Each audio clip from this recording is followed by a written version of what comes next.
پھر جب آسمان پھٹ کر تیل کی تلچھٹ کی طرح گلابی ہو جائے گا تو وہ کیسا ہولناک دن ہوگا. تو تم اپنے پروردگار کی کون کون سی نعمت کو جھٹلاؤ گے؟ تو اس روز نہ تو کسی انسان سے اس کے گناہوں کے بارے میں پرسش کی جائے گی اور نہ کسی جن سے.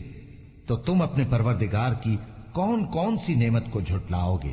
گناہگار اپنے چہرے ہی سے پہچان لیے جائیں گے تو پیشانی کے بالوں اور پاؤں سے پکڑ لیے جائیں گے.